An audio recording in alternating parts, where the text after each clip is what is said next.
What is happening, team? It's your host, Coach Hawk, with HawkFit Coaching and Legion Athletics, coming at you live with a new season and the first episode of the new year.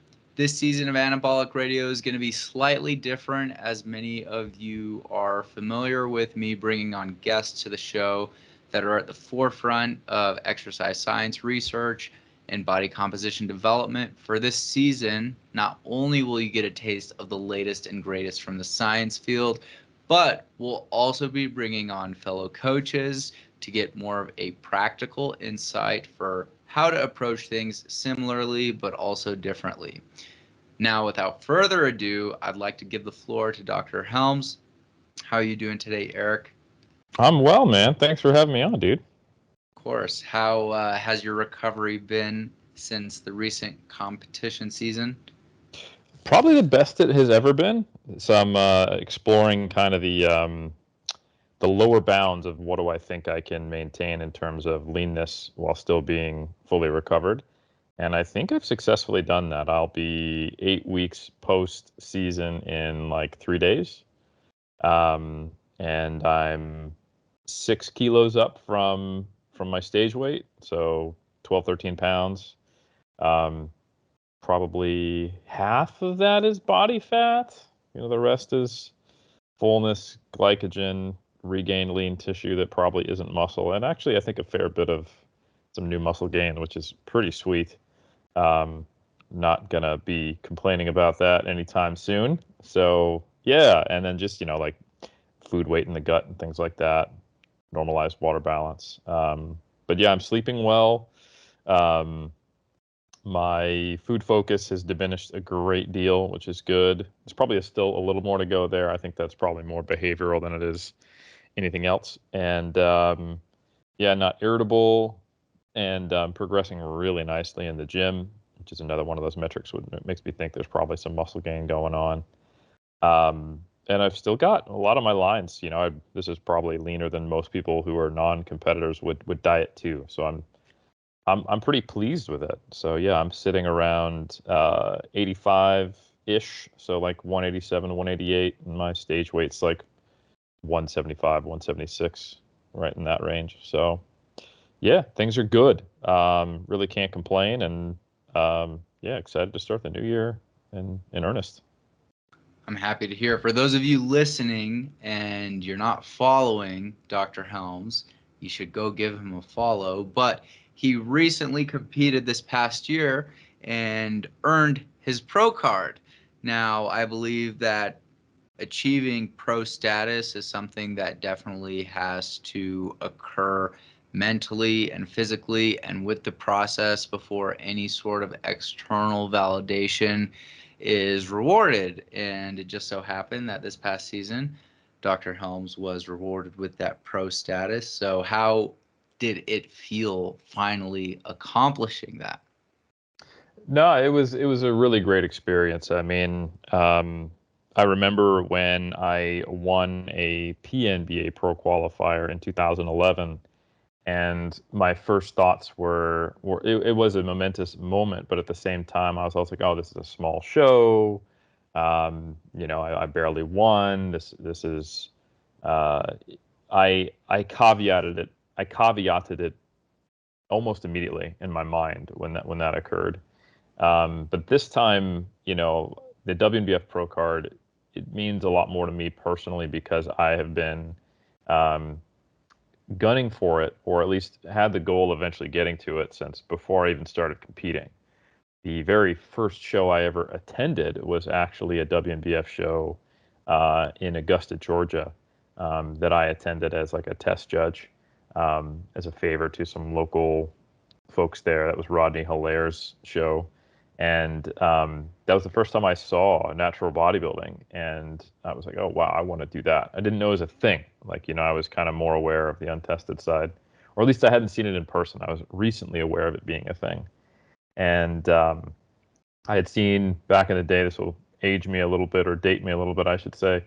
I saw Natural Bodybuilding and Fitness magazine at Borders and Barnes and Nobles, and that was the WNBF magazine. They were the only natural organization that had that kind of promotion. It was right there next to Flex magazine. So it was kind of a big deal to be a WNBF pro. And I would argue it still is. I think it's the most quote unquote international organization. I think it has the best drug testing policies. And I think it's the most organized and most global. When you do WNBF Worlds, it's a true worlds, or there's over 50 international affiliates. So yeah, it has been kind of the one stalwart, kind of leading the way of natural bodybuilding. And while there's a very tumultuous scene, it's my preferred organization and arguably the most competitive. So to turn pro with a WNBF not only has always been a goal of mine, but it was quite momentous, and it's something that I've been gunning for since I started competing in '07, and it's been a goal of mine since '06 when I first saw that show. So, geez, man, it was 17 years in the making when I actually turned pro, and I had been so close so many times. In my 2009 season and my 2019 season, there was a slew of second places to eventual overall winners, or getting into, um, pro qualifying shows where there wasn't quite enough people, and actually winning shows but not being able to turn pro on 2 occasions. So I had been bridesmaid so many times, but not quite pulled the trigger. So it was a really big deal for me, and something that I think, I like the way you prefaced it. You said you have to kind of mentally get yourself to that point before it really can have the meaning and the impact that it should. And for me, that really had to do with self-confidence. And this, and to a slightly lesser degree, 2019, were the first seasons where I really came out the gates going like, no, I'm one of those people showing up at shows who could get a pro card, and I would be worthy of it. So this season was kind of the first time I really stepped into the role of embracing the more competitive aspect of the sport in my recent times. I did early, but I think it came from a place of just not really knowing the field, or having a little bit of youthful arrogance, or just delusion, to be honest, because you don't really know especially before social media. I didn't know where I stood. But now, this has been something that I feel like I earned, and now I'm really excited to see what I can do in the pro ranks, because I never thought I'd even be here. So it's a different feeling, man, to be in this position than it was as a top amateur kind of gunning for it. So yeah. So going into this recent competition season, would you say you were more focused on achieving pro status, or you were more focused on presenting something that you knew was your best that would blow away your other previous competition years, or maybe a bit of both? Definitely a bit of both. A big key piece of this from a psychological perspective is that I'm very aware that when you focus on an extrinsic goal, an external goal, an outcome that is not fully in your control, you are opening yourself up to disappointment, potential disillusionment, and losing some of what feels positive. It's a risk, and you have to assess the risk and reward there, because ultimately, in individual sport, you don't really do anything to beat people. You come in at your best. Usain Bolt isn't thinking about defense or offense. A high jumper isn't thinking about defense or offense.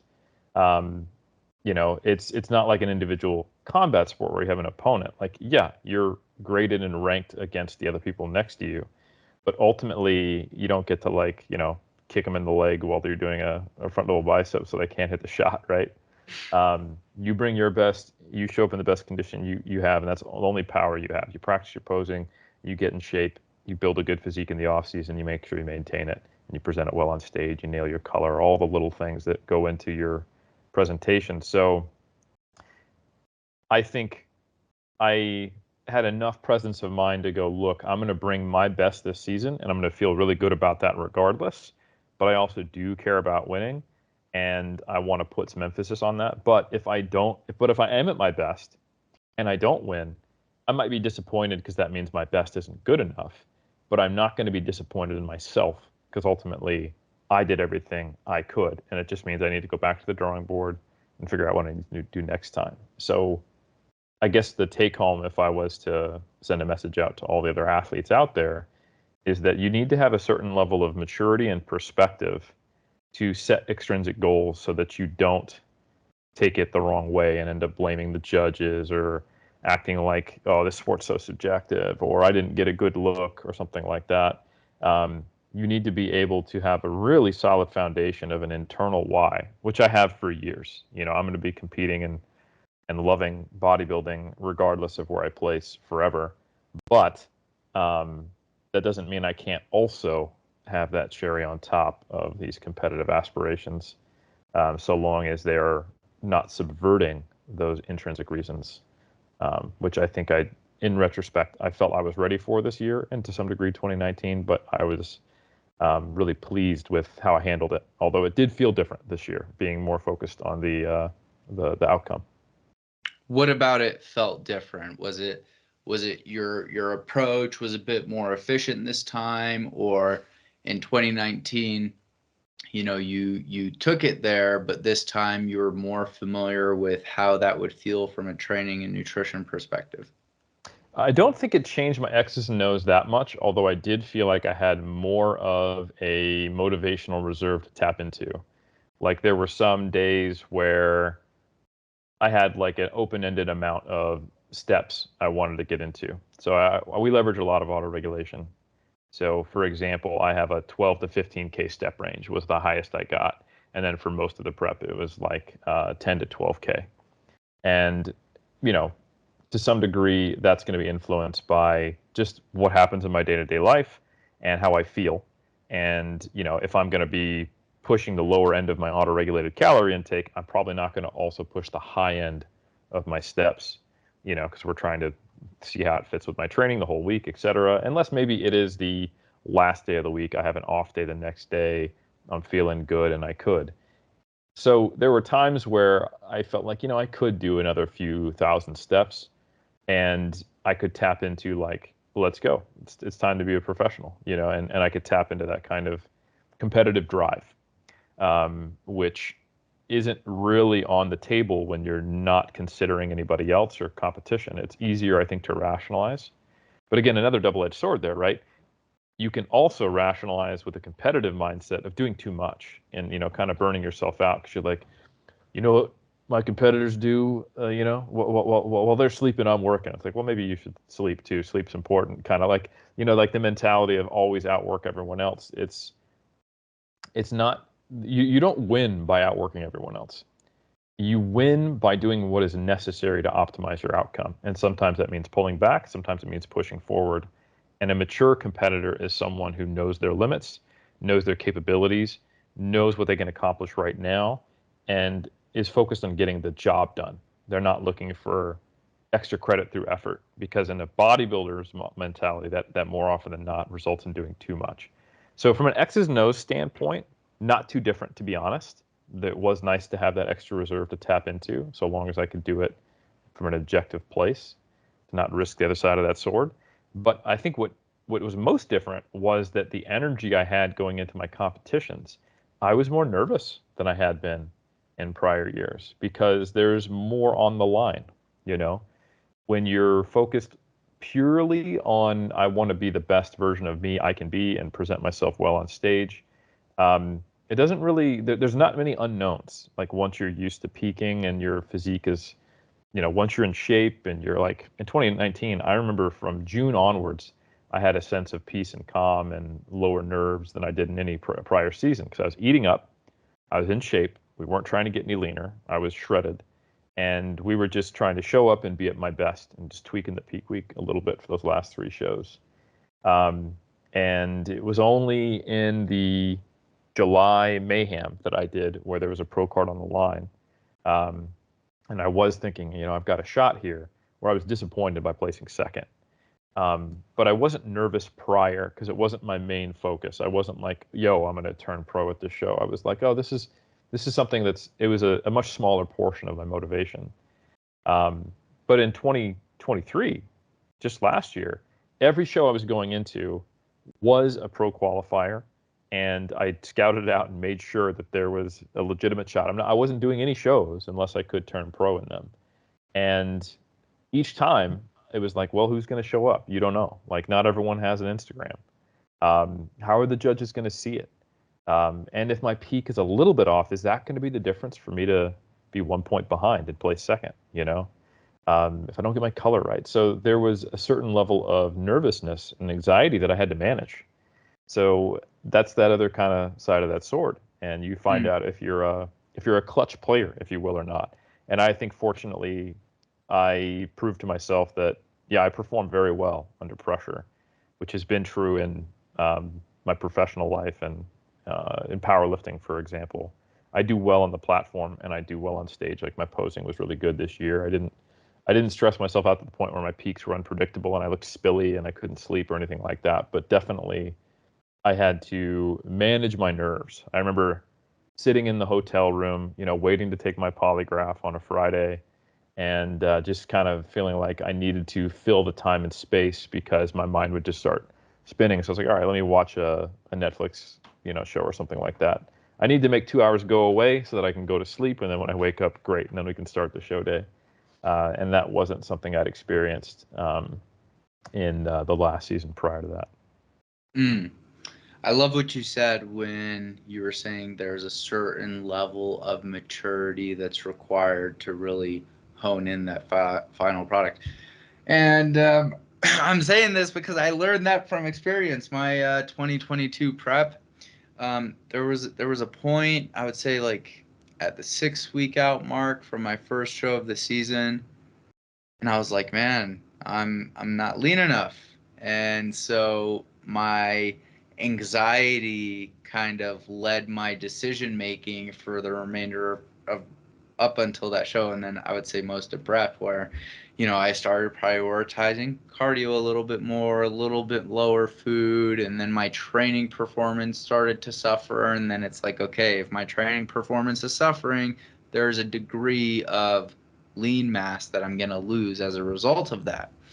So definitely something I learned from experience, definitely something going into this prep I'm going to be a little bit more aware of, is just maintaining the course and not letting my anxiety or my nerves get the best of me. And then all those little details that you had previously said, such as your color, your tan, posing, your peak not being spilled over, all these small pieces to the puzzle of show day really add up. They compound. So if one is off, the other is going to be more apparent, and that's going to make the other one more apparent. So definitely loved what you said there. And in terms of your future competition season, do you have any plans set in place for how you expect to make improvements until then?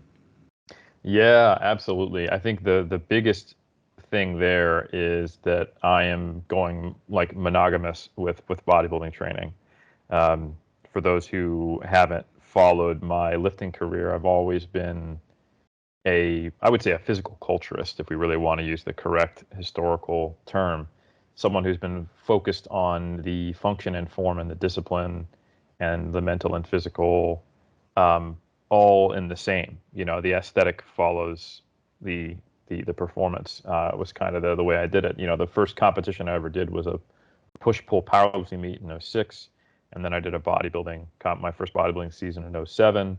I also did some powerlifting meets in the off season of '07, powerlifted in '08, and then in '09, early in my competition prep, like in February, which I started the prep, 2 months prior to that, I did a powerlifting meet, and then I went on to do 5 shows that season. And I probably would have done more powerlifting meets if I hadn't torn my hamstring that year. Um, and then in 2011, there was, powerlifting intermixed with my bodybuilding prep when I was at, not as a dieted state, and then slightly after the recovery phase. And even this last prep that I did in 2023, I did a July powerlifting meet, which was 2 months out from my first show, and I competed at the 83 kilo class when I normally compete at 93. And over the course of my career, I've done double digits, or no, I should say I've done 20, I think, powerlifting meets, 5 weightlifting meets, 2 strongman competitions, and a Highland Games competition. So I have always been a dual sport or even quad sport strength slash physique athlete. But now with my 20-year anniversary of lifting coming up in May, and just seeing that, fortunately, unfortunately, depending on how you look at it, I know what I have to do to make progress from a physique and a strength perspective, and that is I have to do more. My body has responded well to higher volumes and training closer to failure. It's just kind of a dosing thing for me, and then finding recovery. That's not the case for everyone. I can tell you that as a coach and as a researcher, um, and a historian, an amateur historian. Just looked at the way it has been. Like, there's definitely people who respond better to lower volumes. And there's been, ideologues who've taken their personal experience and turned it into a philosophy of training. But yeah, for me, I have found that I have to do a lot of work and at a relatively high effort um, to make progress, especially in my upper body. And to some degree now, not even to some degree, now at this stage in my career, I see that there are compromises I have to make if I want to move to the next level of powerlifting or bodybuilding. But in bodybuilding, I'm just much more competitive. Like, if you look at my powerlifting numbers, and even if we extrapolate to what do we think is the best possible, like if I went monogamous with powerlifting, maybe there's some universe where I'm in the mid 600s as an 83 kilo lifter. That's still like 200 kilos off best in the world, and 100 kilos off potentially competing at the world level and being, a world level competitor, but placing in the top 15. While I'm already at that point as a bodybuilder, I'm not world class nor am I elite, but I'm competing at worlds as a pro in this last season, and I placed 7th out of 9th. So like, I am already probably further in bodybuilding than I could possibly get in powerlifting, like if we were to extrapolate. And I think I have room to grow as far as my competitiveness as a bodybuilder. So for me, it was, I wouldn't say it was a hard decision, but it was a clear decision, but a new one for me to go, all right, let's just do what's optimal for bodybuilding. Because even when I was just to maintain strength right now, it might only take me 2 singles on squats, a couple singles on bench, and 1 single on deadlift per week to maintain 95% of my big three strength. But when you have to work up to something that's close to, 500 pounds on squat, close to mid 500s on deadlift, and a low 300s bench press, you can work some of those things in. Like, I do like to use bench press as a hypertrophy tool. I like to use RDL as a hypertrophy tool, but I don't have any barbell back squatting in my program right now. I'm actually not pulling from the floor at all in my program right now. And the bench press I'm doing, I'm not arched, and it's like a medium grip. So um, the opportunity cost when I have to do the level of effort, the total dose of hypertrophy training for my specific needs, um, it does eat into my recovery or my time at the very least, to try to do both. And when my prior goals were I want to be the best I can at both, that's fine, that's great. But at this stage, I think the big thing is that I'm going monogamous, and it's given me a lot more opportunities to leverage concepts like stimulus to fatigue ratio, and to get a little more creative while letting go of some of the constraints of the way my programs need to be set up. And I'm really excited about that. So I am planning to compete no earlier than 2025. So I have a slow gaining phase planned right now. So planning to put on maybe about a pound a month for all of 2024, do a little bit of a mini cut, and then assess if 2025 is going to be a good year for me to compete. If I think I've made some really substantial improvements, and if not, we'll just extend it and I'll do 2026. So this is my first true pro off season, right? Because I competed as a pro 3 weeks after getting my pro card, to jump in and see how I placed against the best in the world. And but I haven't really got the opportunity to build a pro physique, if you will. Most of the time when people turn pro, unless they're just a phenom out of the gates, they are going to be at the relatively bottom of the pack. Not always, obviously. There's people who, turn pro at Worlds on day 1, and then day 2 they're already quite competitive, and that's because if you turn pro at WBF Worlds in the amateurs, that means you're one of the best amateurs in the world. So shout out to Doug King, for example, who won the middleweights and the overall in the amateur worlds, and then he placed 4th in the middleweights in the same class where I placed 7th. So like those people are out there. Or for example, Natalie Hayes, who won the women's bodybuilding amateur on Saturday and then won the women's bodybuilding pro title on Sunday. So that can certainly happen. But most of us mortals take some time after we get our pro card to actually build a really pro-worthy physique, which is why a lot of the champs who you see winning world titles are in their 30s, 40s, or even sometimes 50s. Great points. And I loved what you said about, hey, I respond better to higher volumes and higher intensity. And it always is such a polarizing perspective when you scroll on social media about these topics. People are always like, you got to be a low volume, high intensity based approach, or you got to be a high volume, moderate intensity based approach. And after being in the industry for a minute now, I know the answer always lies somewhere in the middle. And I know from most of the research, there's always outliers, people that respond better to lower and higher amounts. So I think it's incredibly important to find out what type of approach suits you and your goals, and that'll properly allow improvements to take place. I know for myself, I implemented exactly what you said because my 2021 off season, my back didn't make significant improvements, and there was this portion of my back between I would say mid lumbar all the way to my sacrum, where like you could just see the outline of my spine. Anyways, this past off season, I really made it a point to hammer home my back training, and I was surprised with the amount of improvements I was able to make in only a year time frame. So great points, and I think this is a great segue into some of the hot topics in the industry as of late. One of them is volume. People don't think that higher volumes are beneficial for whatever reason. And I think we've had a couple studies come out the late 2023 about higher volumes still being beneficial for stimulating additional growth. So I'd love to hear your perspective on it. I know it's kind of like beating a dead horse at this point, talking about training volume, but what are some of the reasons that you think people tend to be very tribal or dogmatic about, how to approach training volume? I think one of the main reasons is that we have a really tough time stepping outside of our own experience. And people who were trying one thing especially were plateaued and then switched over and had great experience with it and made a lot of gains.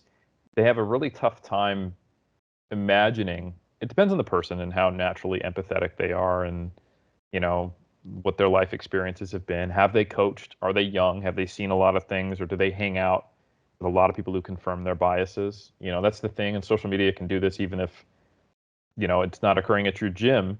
If you're a huge fan of Dorian Yates and then you tried his approach and you blew up and you start following him and liking those comments and doing all that, and that's what you consume on YouTube, all of a sudden you get immersed in all these people who, your Mike Menser disciples, the HIT approach, the crew from the UK who really emphasizes training hard into failure and just doing a couple of sets.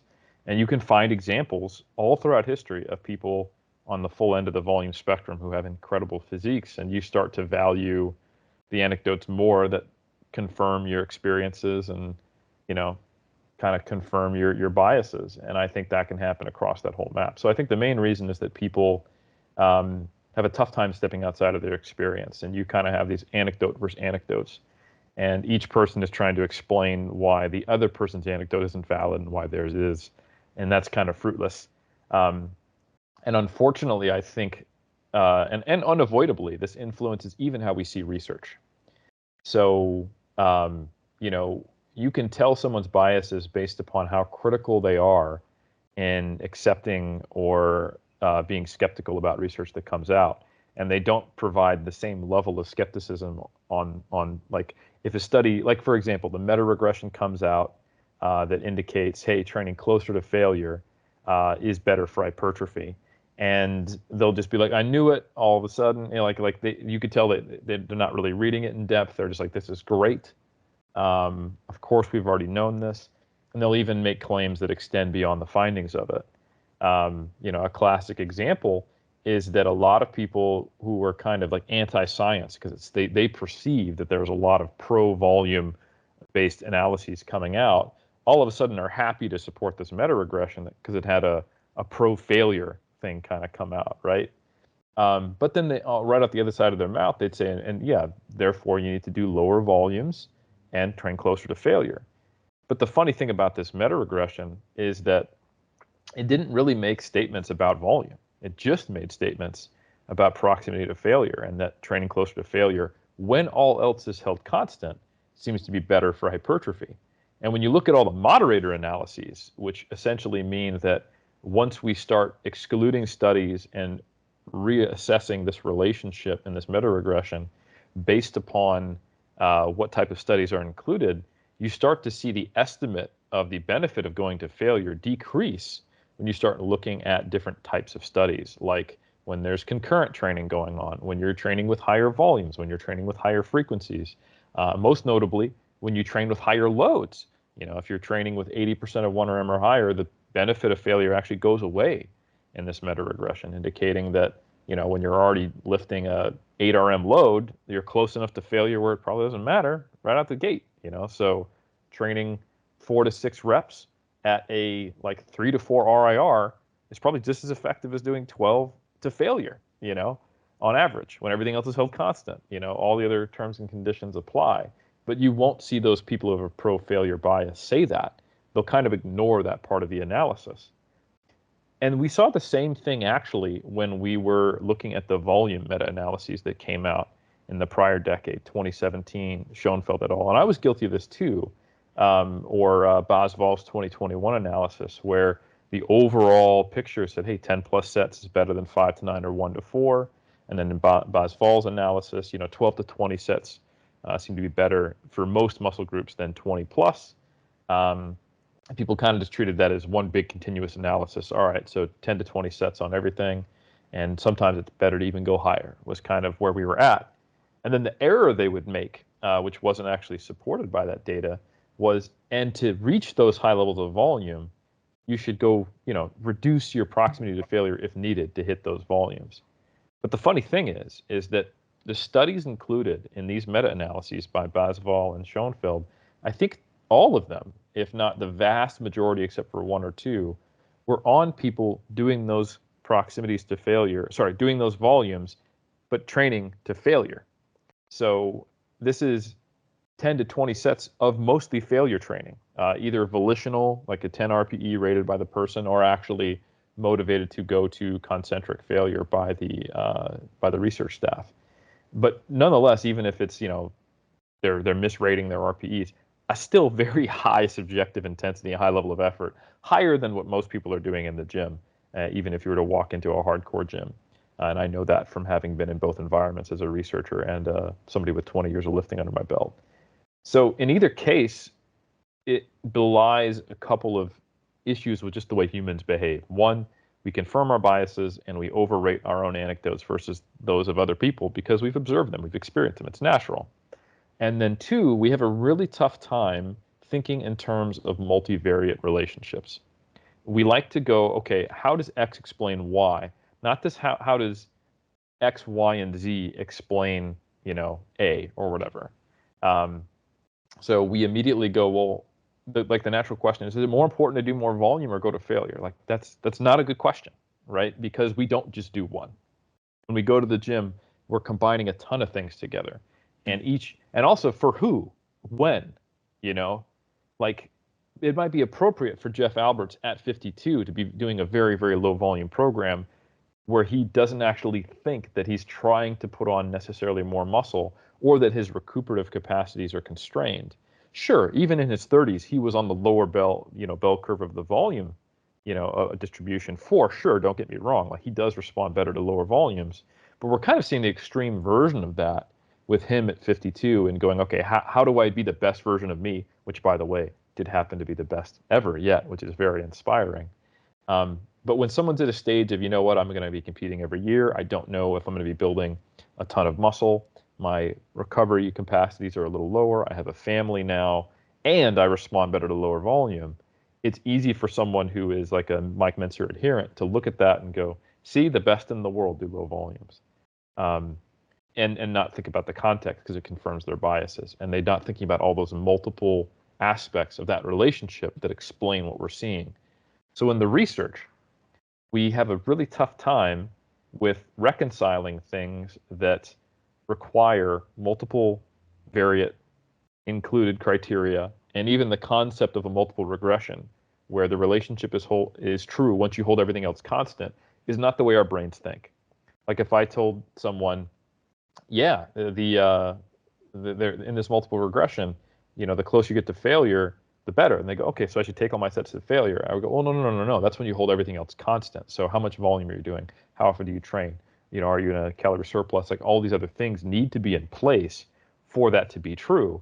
And then the vast majority of the things that were analyzed are people training 2 or 3 times a week, with just a handful of studies where they're training 4 times a week. So how applicable is this to you? In what circumstances? For what exercises, right? And most of these studies are not, and for volume or proximity to failure research, are not people doing full, comprehensive, complete bodybuilding programs. More often than not, we're looking at early stage intermediates, novices, or untrained people doing 2 to 3 days per week of what we would describe as kind of full body splits or specialization programs, where they measured the quads. So most of the lower body training was for the quads. They do any deadlifts? They do any hamstring curls? No, we weren't going to measure those. And it was a logistical issue with having them come to the lab 4 or 5 times a week. But the vast majority of bodybuilders are going to the gym 4+ times a week. So we have to understand those caveats. And it doesn't mean we throw out the research, but it means we need to understand how these variables interact rather than looking for simple explanations of 1 + 1 = 2, because we're not doing that type of math when we're looking at these large-scale analyses of tens of studies. So that's a tough thing for people to wrap their head around. In reference to the specific studies that came out at the end of the year, that's another human thinking issue, is recency bias. When someone asks me, hey, is the 52 set study change your perspective on volume? And my first thought is, well, why would we value one study over, 2 meta-analyses that collectively cover close to 30 studies? Like, I'm not going to update my beliefs that, 52 sets is optimal compared to 10 to 20 just because one study came out. When the next meta-analysis comes out, that'll be in there, and that'll change my point estimate. But also, they view it as, another human error is they kind of focus on the peak rather than the average, right? So that study resulted in the highest volume group only getting to 52 sets, but they were only there for the last 2 weeks of the program. So it's not really a 52 set study. We should be looking at what's the average volume each of these 3 groups, got. And also, what was the difference between the groups? It was actually very slight and not significant. So there was a quote unquote trend favoring the quote unquote 52 set group. But more accurately, they're doing something like high 30s or low 40s average volume, and it wasn't significantly better. It was potentially marginally better on average. But if you look at the individual data, some people responded better to lower volumes. And it was only 8 weeks, so all these things go into it. And it was more of like a body part specialization program than it was a full body thing. So if you told me, I jacked up my volume for one muscle group and I got marginally better gains, for 8 weeks, and I survived, I'd be like, yeah, that's called a specialization cycle. It doesn't mean we should always be training with 40 sets for all muscle groups all the time to failure. And yes, there probably are actually some people who might need to be doing something similar to that, but I don't think it's certainly not even worth it for the vast majority of like non-competitors. They're actually looking for what's the least amount of time and effort I can invest to get the most bang for my buck. What's the highest ROI? Which is a different answer to how do I, Eric Helms, as a 40-year-old who just turned pro, finally become competitive as a pro when I've already been lifting for 20 years. I know that I'm going to have a shitty ROI. I'm going to have to do a whole lot and put in a whole lot of effort, one way or another, compared to what I would need to do to maintain or make my initial newbie gains. There would be great recommendations for public health or someone who wants to see a substantial change in their first, couple years of lifting and then maintain it. So it is, there's just a lot of context that is lost in most of these discussions. Context, very important. And then with the 52 set week study, like people have to think from a practical perspective, like, are you really going to be in the gym for 52 sets per week? Like, how long would each session potentially take you? And I think the other interesting thing after looking at that paper was, the progression of set volume. Like from a practical perspective, it doesn't have to be as aggressive or as much, but it could be small incremental increases that will still push the stimulus threshold required to make progress. And I think the other thing to consider too is, like you said, for who, right? Are we talking about, Mary McMuffin Top who's just trying to lose some weight and build some muscle, or are we talking about, a competitor who's trying to maximize their growth potential? Because for the competitor, hey, it may make sense to maybe favor a little bit of a lower volume, high intensity based approach just because that's what's going to work for them based on their training level of advancement. Whereas someone who's not experienced, someone who doesn't really have the skill of training to failure developed yet, because it's a skill and it's very hard to get to a point where you're doing that for 2 to 3 sets in a given session. Maybe for someone who doesn't have high quality work, they may warrant a little bit more volume to stimulate a growth response. And I think this is a great segue into the next topic. Because longer muscle length based training has been something that's been a hot topic. We know from most the current body of literature that it tends to favor longer muscle length based training for maximizing hypertrophy. So are there ways we can manipulate a set or a given training session to be a little bit more effective with lower volumes to still help us milk out more progress? And I'd love to hear your thoughts on the longer muscle length based training. Absolutely, yeah. So to answer that first part of that question, and to go back to what you observed about your back, and also what I observed about my back, and what Berto observed in his back. So there's a collection of anecdotes, and it's one of the more common muscle groups that lags behind in intermediate and novice bodybuilders. Some people it just clicks for. They've got the right kind of structure for it. They've got a large rib cage, broad shoulders. They've got good shoulder health, good posture.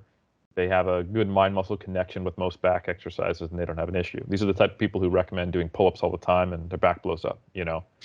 And there's a lot of other people who try that, and they get bigger arms. And it doesn't really seem to be the key piece or a solution for them.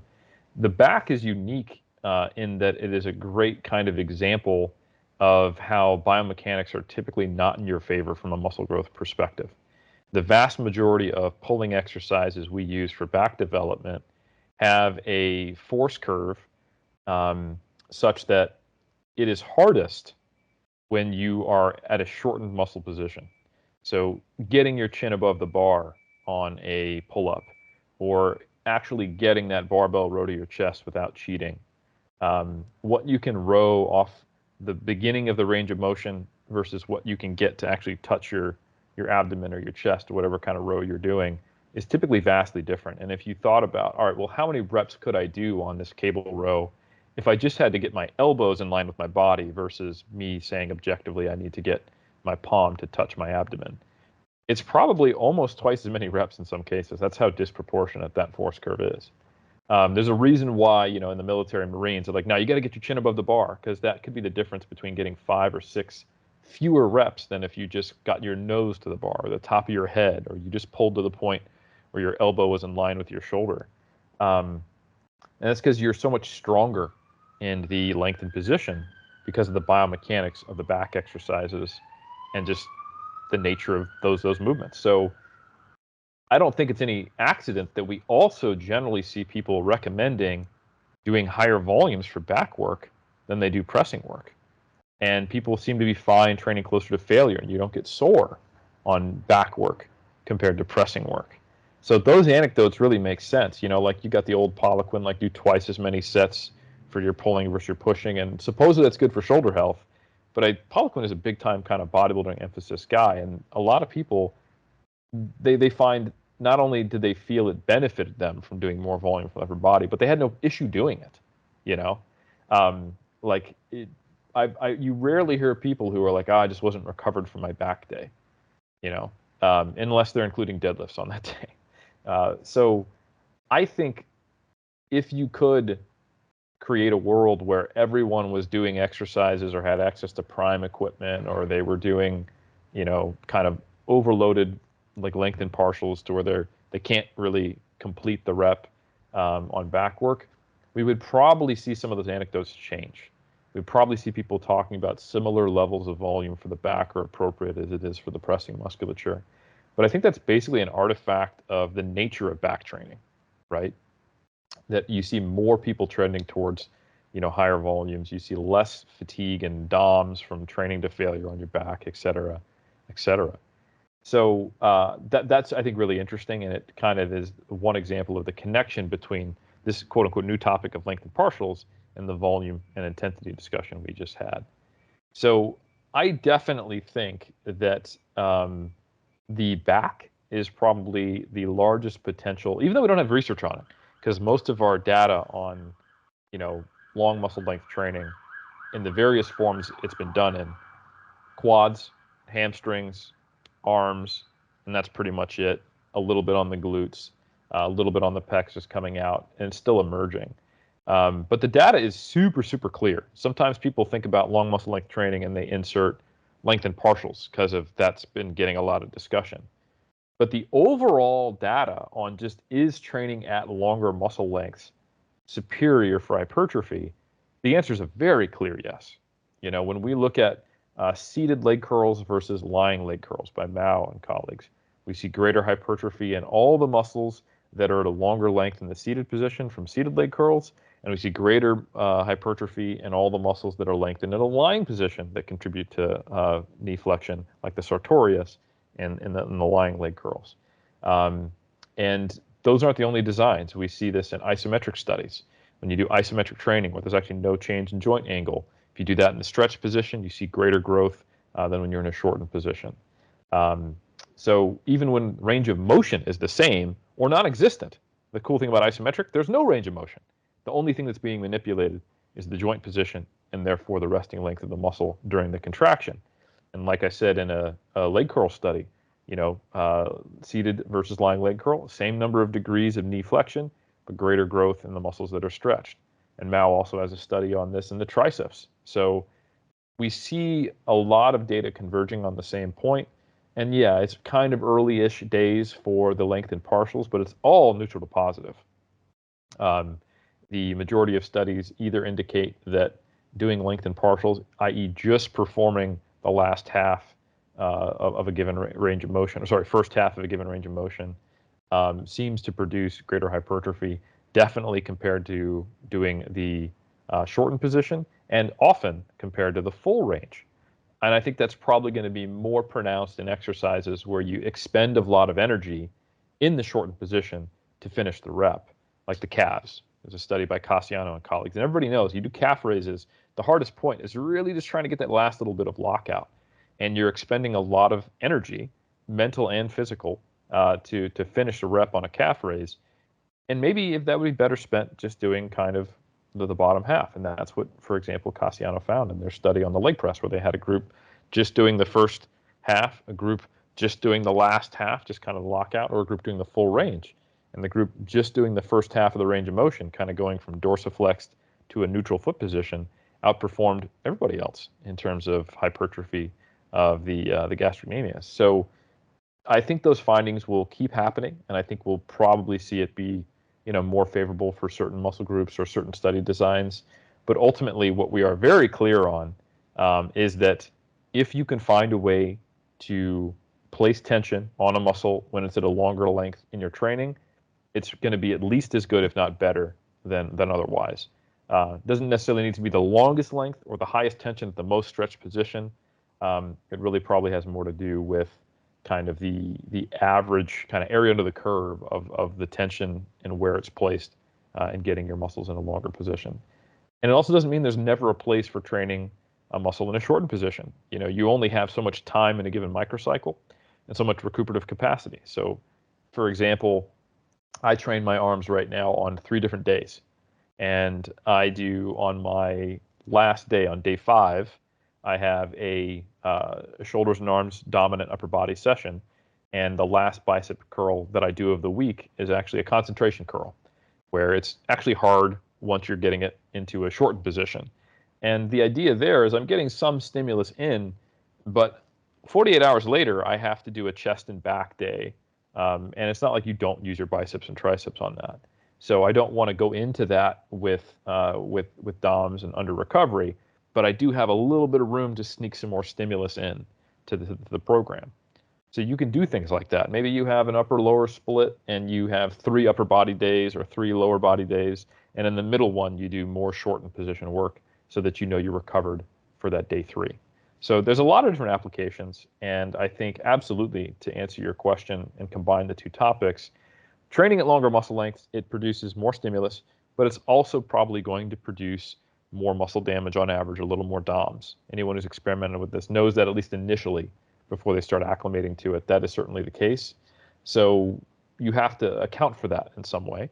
And it probably means that you can do, lower volumes with those more stimulating exercises, and you might need higher volumes with them with the less stimulating exercises, and you may decide to play with that combination to find the right dose on the right day for your needs for a given muscle group.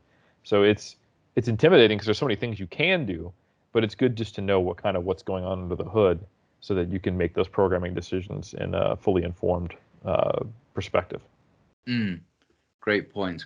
And just to touch on a couple of things. So for those of you guys listening, I know it may be confusing, like longer muscle length training and the resistance curve and XYZ. So our muscles have what are referred to as strength profiles. Exercises have what are referred to as resistance profiles. Related to the back, most exercises are typically hardest when you get to that short position. Now, it may be potentially beneficial to include something like lengthened partials when you're training a muscle group like the back. And although this is a super hot topic right now, just because we tend to see a bit more of a favorable approach to longer muscle length training, that doesn't necessarily mean exercises that are typically more of a shortened challenge in terms of the resistance profile are useless. They still help us sweep areas of the floor or target ranges of motion that are necessarily missed by other exercises. A good example of that is leg extension. So just because we see this favor towards longer muscle length training, that doesn't necessarily mean most your lower body training needs to be comprised of squats or hack squats or leg press. You'll potentially find value out of using a leg extension. And then I previously asked you for a paper that actually alludes to this. I believe it was Hiroku and colleagues, and essentially what they were doing were they were changing the hip flexion angle and the leg extension in the group that was at about a 40% hip flexion angle, right between 0, right between, I believe it was 90, experienced a bit more growth in the rec fem. Also, this is just for my personal no. Does it make a significant impact in terms of whether the muscle we're trying to train grows more distally or proximally based off the resistance profile or based off our positioning and how we manipulate things? Good question. Yeah. So a couple things you touched on there. One of the interesting things is that this variable interacts with other things. So like the leg extension example, even if we think about this with too limited of a perspective, we can lose some things. If you start to focus entirely on which exercises for quads, train them with high tension at longer muscle lengths, you can start to lose other aspects of functional anatomy. Like you can do any variation of squats, or you can get access to a prime machine that changes where the load is placed, and it still is not going to be an effective exercise for the rectus femoris because it's a biarticular muscle, and one of its muscle actions is opposed by one of the other muscle actions that occurs in a squat. So the rectus femoris, it erects the femur, Good way to remember that, rectus femoris. So that means it's doing hip flexion. And one of the big things you're doing in a squat is extending your hip while extending your knee. So you have this large hip extension moment. Your glutes are working very hard to extend your hips. That means your rectus femoris is not going to be active because it would be in opposition to your glutes. So it means that the vasti muscles, the other three heads of the quadriceps and the adductor magnus, they're primarily doing the knee extension work, not the rectus femoris. So you have to find some way to train your rec fem if you're a bodybuilder. And, there's a lot of options. You could do, rear foot elevated, Bulgarian split squats, and you're getting it kind of in your back leg. You could do sissy squats. You don't have to do a leg extension, but it's a pretty convenient way of doing it. Just jump in the chair, selectorized machine. But at the same time, it also doesn't mean that it wouldn't potentially be better to do, like, if you had a machine where you could lie down while doing a leg extension, it would probably be even better for the rec fem. It would also produce a little more muscle damage and soreness. But like that's why when I do leg extensions, I often do standing single leg cuff based, cable leg extensions.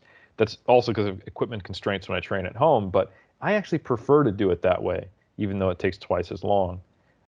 So there's an interaction there. You're not going to be able to train the short head of your bicep femoris doing an RDL, even though the RDL is placing the tension at the longest position for the hamstring, because the short head of the bicep femoris only does knee flexion. You have to do a leg curl or something that trains knee flexion and loads it. So all these things are happening at the same time, and it is kind of daunting. But that's why it pays to be, to some degree, a student of the sport and understand a bit of anatomy. If you're a bodybuilder and you're just like, whatever, that's for the nerds. Like, yeah, I mean, like, okay, well, at least hire one of the nerds, because to some degree, if you're a weightlifter or a powerlifter, you have to understand kinetics. And if you're a bodybuilder, you kind of have to understand functional anatomy to some degree. I'm not saying you need to go out and get, a master's degree in exercise physiology, but you definitely need to understand more than lat pull down is for back width rows or for back thickness. Some of these oversimplifications we have get us into trouble. So that's the one aspect of what you said. The second part of your question, I've actually already forgotten. And what did you ask me? No worries. Oh, regional. I remember. Okay. So yeah. Another really interesting thing that we see when we look at training in a shortened position versus a lengthened position are regional differences in hypertrophy. So, for example, consistently shown in a couple of studies now, where if you are doing partials in the shortened positions, like just the top of a leg extension, for example, or if you think of 21s, just doing the very top of your curls, you see more growth in the muscle proximally. What does that mean? Closer to the origin of where the muscle attaches or originates, I should say. So, however, when you look at full range of motion training or long muscle length position training, you see a more even distribution of hypertrophy. And importantly, every study that we have on this, a similar amount of proximal growth as well. So I'm not of the opinion that there's a real benefit to training in the shortened range to try to target the proximal region, unless for some reason you wanted only proximal growth and not distal growth. And in 9 out of 10 cases, I really can't think of an argument for that.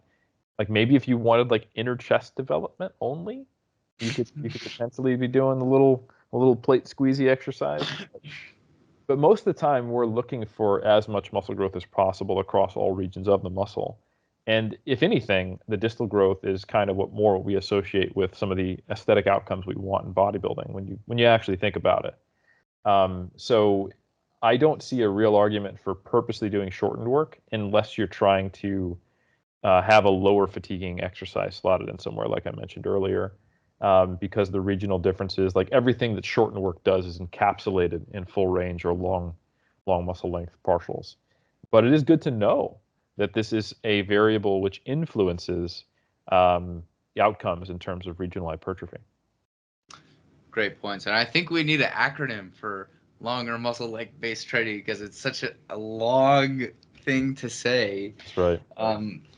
Anyways, just to really round off this conversation, because I don't want this to bite into your day even further, but what would you say are some things we as educators or people in the bodybuilding exercise science space can do to help people break out of their polarizing views. And I say this in the sense of like, just as of late, it seems like there's been a couple different camps. There's been, a train hard camp that kind of hate on the people who want to just be a little bit more efficient with their training and get better results. You could say optimize their training. I hate using that word because it's became such a buzzword, but like I don't really see a reason for this dogma. Like if I had kept doing things that I was doing or training in the way that I was training back in 2016, 2017, I would have not gotten past that intermediate stage in my training level of advancement. So I'd love to hear your thoughts and even your perspective on this, if it's something even you noticed at all. I see it all the time. I think I think you need to be specific with on who your audience is and who you're talking to. That's the biggest thing that I often see missing. And like a lot of the times, people are actually putting out bodybuilding content, but it's being consumed by people who are maybe only going to train 2 or 3 times per week. Um, and that's not happening as often as people think it is. But one of the big kind of rocks that is focused on kind of like the anti-science crowd is you're overcomplicating this. Just train hard. And I think that's actually an excellent message for people who are novices and don't have competitive aspirations. You want to engage with the information that gives you the biggest bang for your buck, the highest ROI. So absolutely a message of doing a lower volume, higher intensity approach and sticking to compound exercises, like that's absolutely what the vast majority, like 95% of people who lift weights should be doing that. But that's because only 5% of people who lift weights are competitive strength athletes, bodybuilders, or people who act as though they are because they have goals that are that extreme, even if they never get on the platform or on stage. The issue, though, is that most of the content creator, like the content creator distribution is not 95-5%. It's probably like 60-40 or something like that. Because who are the people who are going to spend their whole lives jumping on social media and YouTube talking about lifting weights? People who love lifting weights. And many of the people who love lifting weights also get into competitive aspirations with it or have extremely high level goals. And they personally become interested in how do I move beyond the intermediate stage. But I'm going to say 9 out of 10 people who lift weights are who stay lifting weights, because there's going to be a huge amount of survivorship bias, are going to be lifetime intermediates. And that's not even a failure on their part. It's just that they don't have goals that require them to push to the advanced level. You get no additional health benefit from being able to squat 2 plates versus 5. You get no additional health benefit from, getting in, 8,000, 9,000 steps per day versus, if we look at the endurance world, getting your VO2 max to like 70 or something like that, or cycling 100 hours per week, right? The health benefits come so much earlier than the maximization of results in terms of performance or body composition. And most people, or even, like what are people willing to do to change their aesthetics? Like a lot of people just don't want to carry too much extra body fat, want to fill out a shirt a little bit or fill out their yoga pants a little bit better or something like that. And the amount of hypertrophy that they would benefit from, and the amount of time they're going to invest needs to align with their life. So it's not a useful message necessarily telling them that, you might do better with 10 to 20 sets if they can get 80% of that doing 5 sets, So I think on the content creator side of things, you just need to be really, really diligent with informing people as to who would benefit from this information and being really clear about who you are trying to communicate to. And most of the time, I just see these mismatches. Or people who are like, hey, I'm a bodybuilding coach, but I want to have the largest reach possible so I can capture as many bodybuilders as possible. And that starts to create these problems because you probably do better with a more targeted approach and more targeted marketing and thinking about who my audience is. And it's not necessarily like, for example, I don't think that someone who is a bodybuilding coach but also has a huge general fitness social media platform when they put out the call for coaching for contest prep is going to get more people than the person who has a smaller but more targeted audience, because 80% of their followers in the first case are going to go, well, I'm not going to hire you for contest prep because I don't do contest prep. They're going to get a whole lot of emails about, oh, do you coach Gen Pop too? And have to sift through them. That's what's going to happen when they put out that call, but probably a similar level number of bodybuilders. So I think people need to realize that social media size is not the same thing as reach, engagement, or ability to utilize it. And a niche audience can be just as, if not more effective for a business model, if you have a niche business model, compared to just doing whatever you can to suit the algorithm and growing as large as possible. And that's where a lot of the anti-science kind of pushback comes from, is they get annoyed with large channels who are prominent and a lot of people are following, telling people how to optimize their training when they perceive it, at least, that the majority of their audience doesn't even want to or is unwilling to do the things to optimize their training. They want to do what will give them the maximum efficiency in terms of time and effort invested with what they get back. So that is probably one of the biggest disconnects. And I do think the obvious solution to that is just to be a little clearer with who you're talking to, and whether you're talking about the best way to get the most out of a session, or how do you get the most out of a session or a program or a physique, et cetera, et cetera, et cetera. Fantastic points. I think the answer to most people's questions and context needed to answer those questions can be simply answered through for who and for what.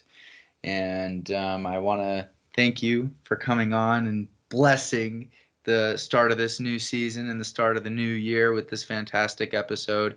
I look forward to watching your off season this year. And do you have any announcements for the audience, things they should look out for? Yeah, absolutely. Definitely follow our YouTube channel. That's the Team 3DMJ YouTube. That's just youtube.com/Team 3DMJ. I have Believe 2024, which is my pro off-season vlog. We're already multiple episodes deep. As I'm recording this, I'm in the 5th week of my new off-season plan that Brian Miner has developed for me. I'm going to finish the 6th week next week, and then I'm going on an anniversary trip to Paris with my wife for our 18-year anniversary. So I'm going to document, like, how do I do kind of an auto-regulated deload while traveling, and I've gone through the full split of what I'm doing. I covered my recovery, which is going to be coming out in the next episode in about a week. We covered the coaches assessing my physique, what I need to work on as a pro, and how Brian and I came up with the training program. So I plan to be regular with that, and it's also a really good tool for accountability for me. So I'm tracking my weights every morning, and I'm tracking my training, and I'm checking in with Brian on a monthly basis. And he's going to be appearing on basically like every other episode. I'm going to try to get at least a 2 times per month frequency to the vlog, and Brian will have those month-to-month check-ins being part of that, and then I'll have something that I want to share about my approach in the episodes between that. So that's kind of what I'm committing to. It keeps me on my P's and Q's. Hopefully it's also educational, and hopefully it is entertaining. So yeah. Awesome. Go give it a follow, team. Thank you all for tuning in. And if you like this episode, don't forget to take a screenshot and tag us on your stories. And stay tuned for future episodes, team. Thanks for tuning in. And it's been a pleasure having you, Eric. Thank you so much for having me, man.